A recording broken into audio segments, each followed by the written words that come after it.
guys, tingnan niyo yung papaya. Pero hindi siya masyadong ano guys, ano, yung hinog talaga. Kasi ubos na yung isa kong papaya.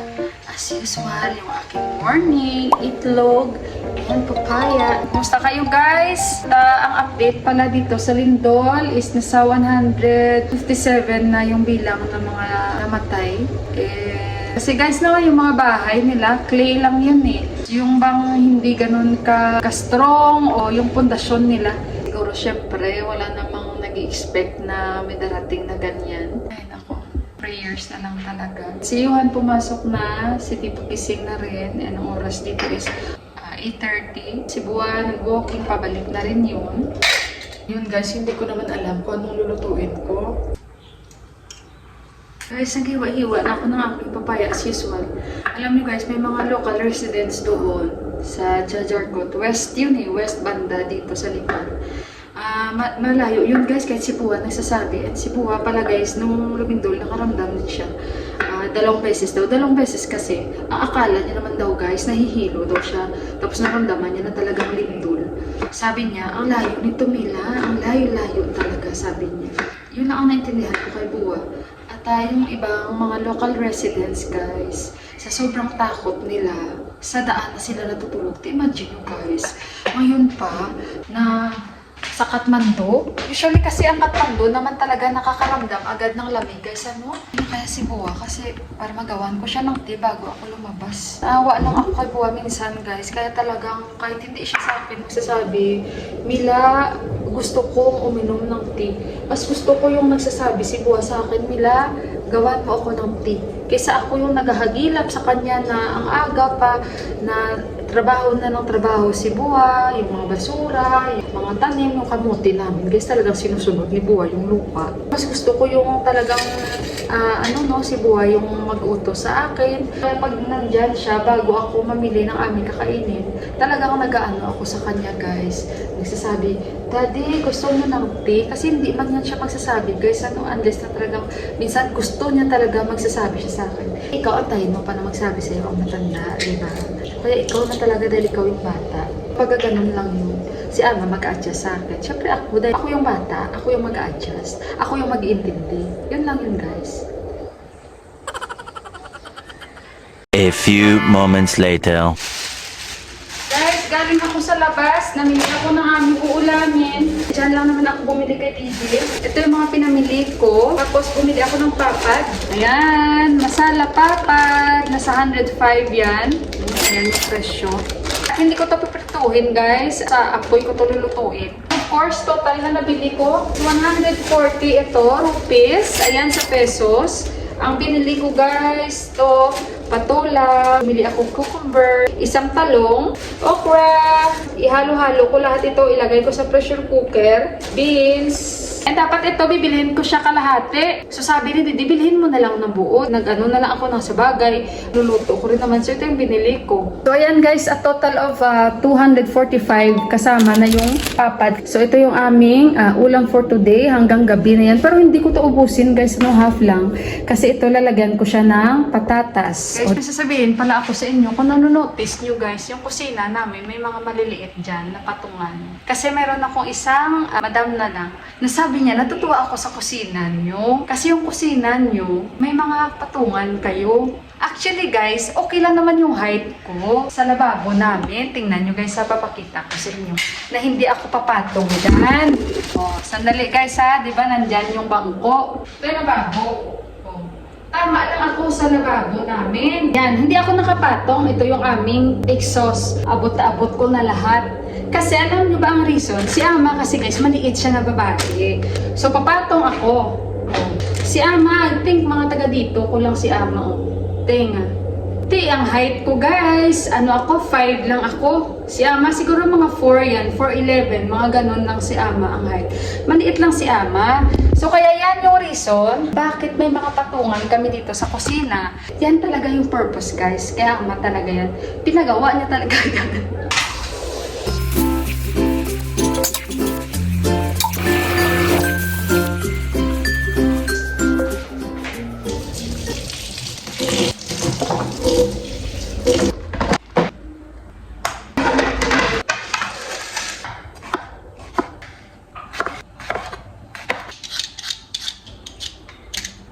Ganyan lang maghiwa ng patatas. French fries style. Depende yan. Basta yung style ko ganyan. So, yung ating ulam. Ang gabi na ito. Beans na naman tayo. Beans. Hala! Tingnan nyo guys, oh!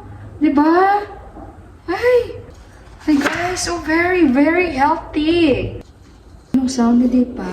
May tumatawag yan sa kanya. Guys, nandito na siya, oh. Tapos na siya maglinis. Nagulat ako na sa likod ko. Sabi niya gano'n, oh. Sabi niya, ready na daw. Kasi aalis siya. Punta doon siya, islat daw ako. May problema pa ako sa pressure cooker kasi yung rubber ng pressure cooker namin, guys. Kaya yung isang rubber ang ginagamit nito. Kasi hindi pa siya nagwe-whistle. So, ayan guys, saan pa aabot ang 59 pesos nyo na mga gulay? Tingnan nyo, 59 pesos lang ito guys. Pamain na kayo dyan, pamain. O, 59 pesos. May talong, patula, beans, okra, kalabasa, patatas. Yung patatas hindi pala yan kasali. Kasi sa akin na yan. But anyway guys, diba at least, hanggang bukas pa ito na ulam. Yung kalahati ang kinuha ko kasi marami na tayong sahog. Yung rubber nito guys, pinagpapalit-palit ko. Siya na yung nagsabi. Mabilis lang to, very fast. This one ko sa cook in the pressure cooker. Palit-palit na lang. Kunting sakripisyo na lang Yan kasi loose na siya, the rubber is loose. Kunting sakripisyo. Dahil magkakaroon tayo ng bagong pagsasainan, kaya abangan nyo. Ayan. So, ayan guys, 59 pesos. Vegetables o gulay. Only 59 pesos this one. But in Nepali, 100 rupees. So, sige, pumanon agad siya. Kasi sabi niya, patihan ba kailangan mo yan sabihin? Syempre naman, Yeah? See? 59 pesos only. For 59 pesos only, please, mine. Good morning lahat. Morning sa lahat po. Working hard. Siya na nagsabi. Perding na naman sila. Trabaho yun siya.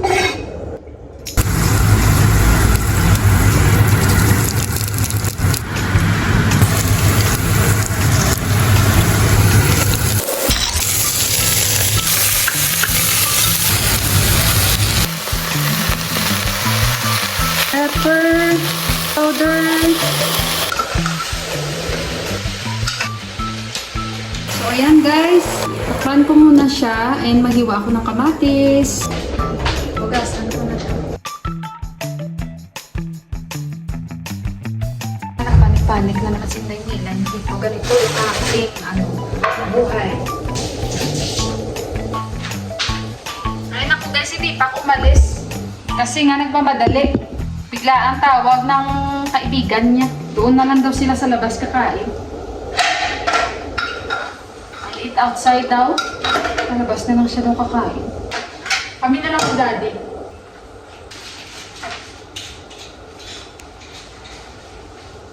Babe, come here, you eat na little. You can eat, the rice is already cooked. You can't eat this one now. Hindi ko gaya bro. Eat all this one egg. It's already cooked this one. Just eat this egg. Kita nyo guys, na makadali Bumalik, kumain ng saging. While you are walking, you eat this egg. Buti na lang itlog ba ako ng buwan. Kain na ng kunti, wait. Can you put the cell? Thank you. Cucumber one slice chicken. Bumalik. Nagkuha ng saging. Gutom na siya. Yung ibon ang hinahabol. Ay, naku. Baga ka madamag kalali. Kung kang pisi-pisi, kakaon naman ka. Sama ilong ko dyan. Sama ilong ko. Huwag Diyos ang ilong ko. Ayan guys, sobrang durog ito pag naluto kasi Nepali style talaga ito guys. Durog na durog talaga.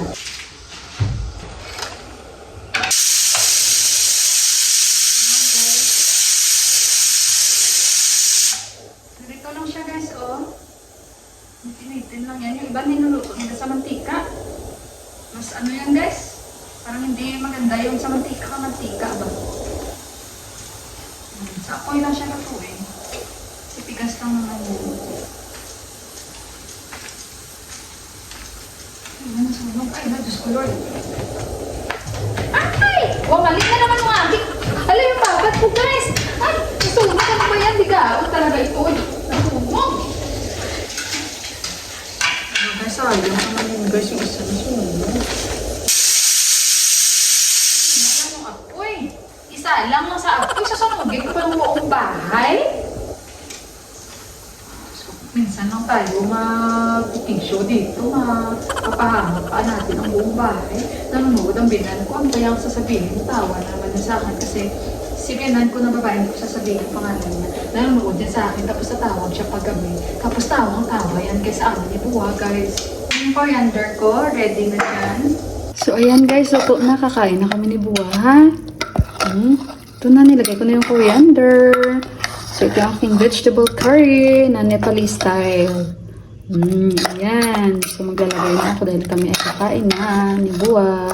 So, ayan guys, yung pagkain namin ni Buwa. Oh, kain na kami. Sabi niya si Tipak, umalis, hindi man lang kumain. Daddy. Ayan.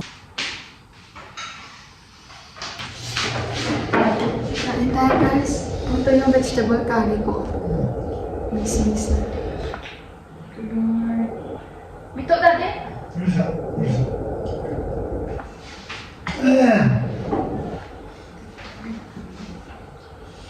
Guys, kain muna kami ni Buwa.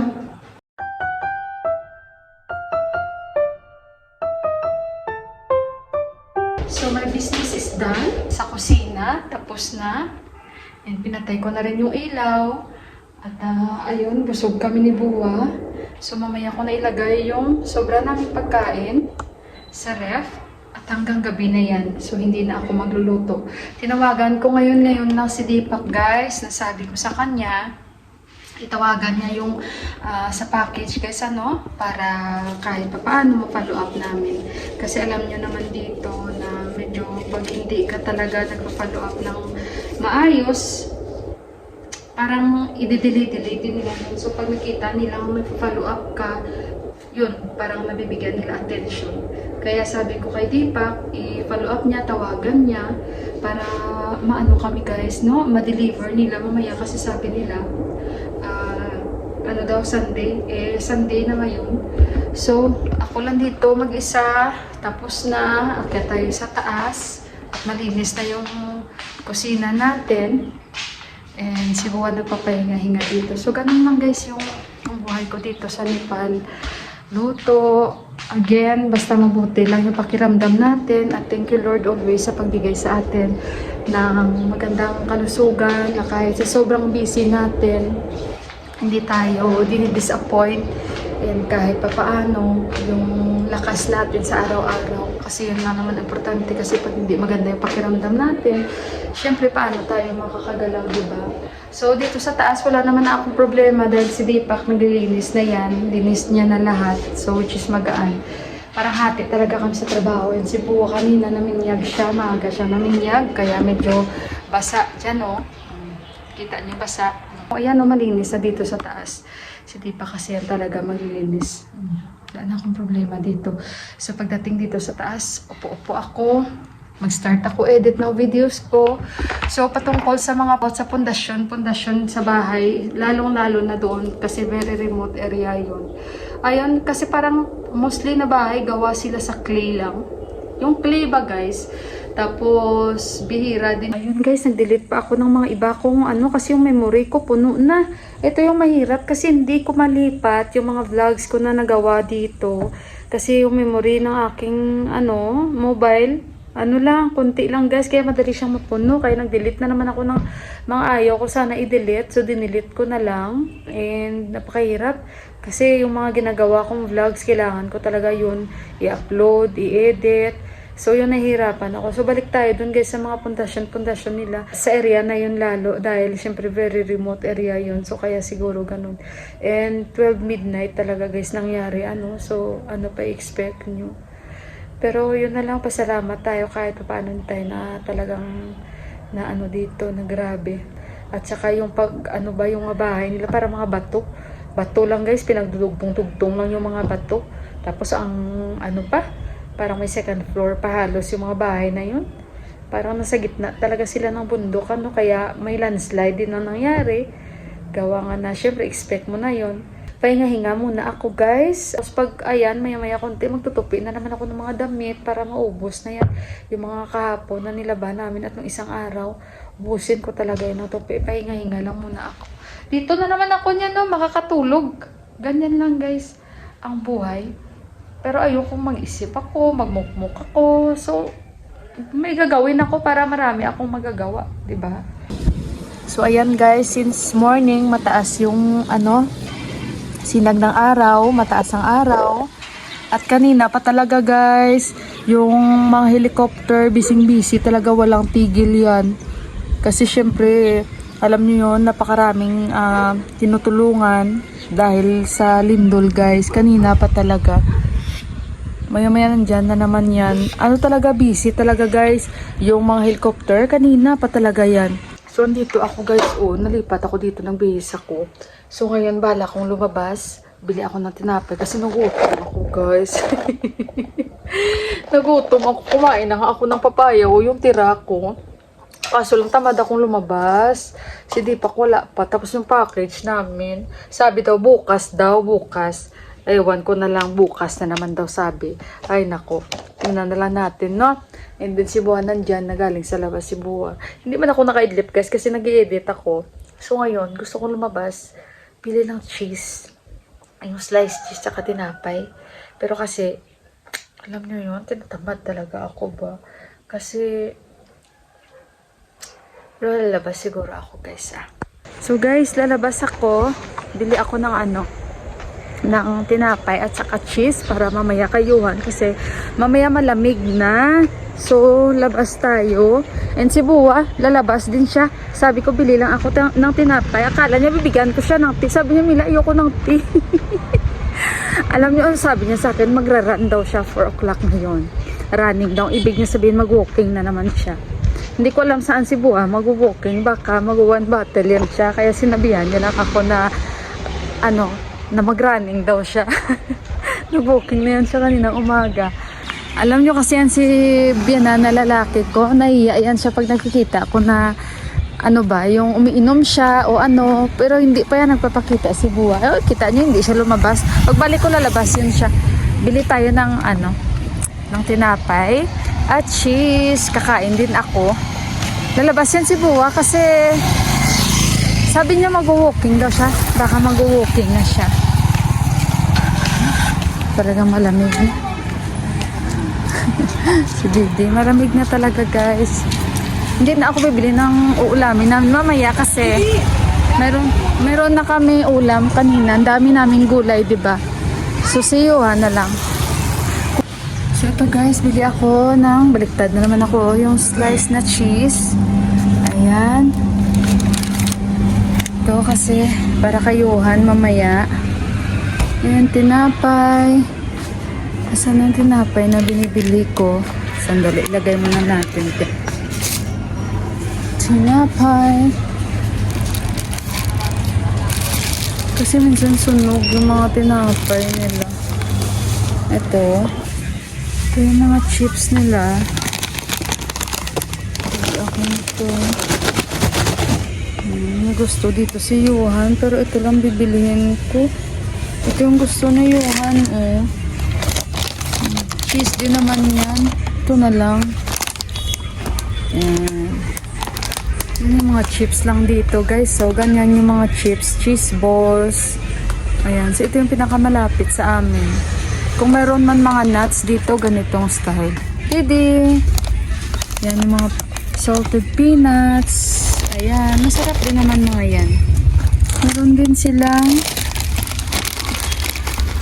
dalmot. Ito guys, ano ba ang dalmot? Hindi ko alam. Baka mga dal. Yan. Ito yun, mga peanuts nila.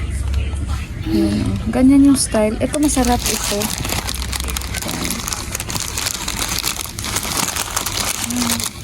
Si Didi,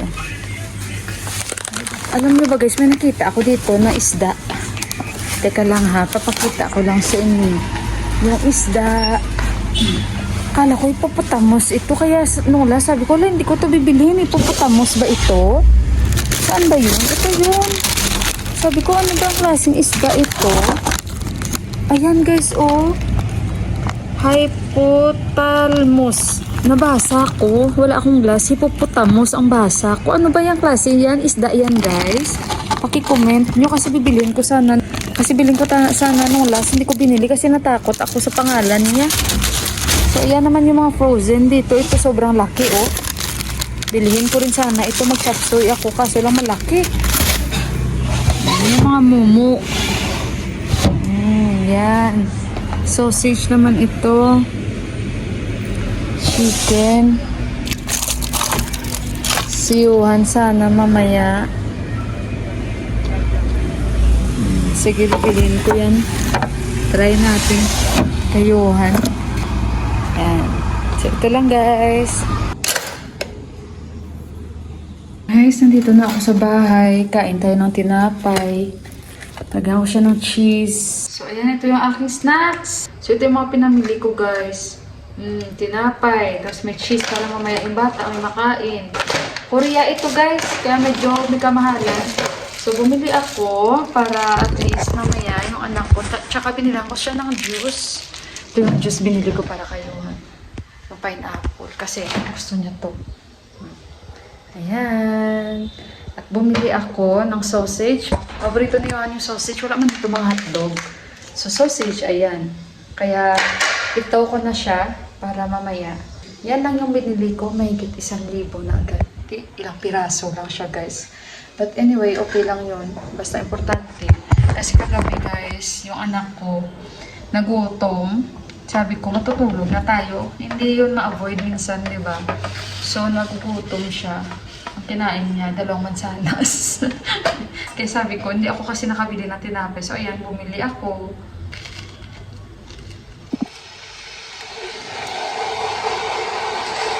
Kaya ito ko tubig. Nakikichismis ako dito, oh. Naminyag sila. Ito lang. So, ayun guys, i-end ko na yung vlog natin for today. And hopefully bukas ma-deliver na yung yung aming package. Tingnan na lang natin. Hopefully bukas makuha na namin. Thank you guys! Keep on praying sa mga biktima ulit ng lindol. And ayun guys, ingat kayong lahat. God bless us all and I love you. Maraming salamat po muli. Bye guys!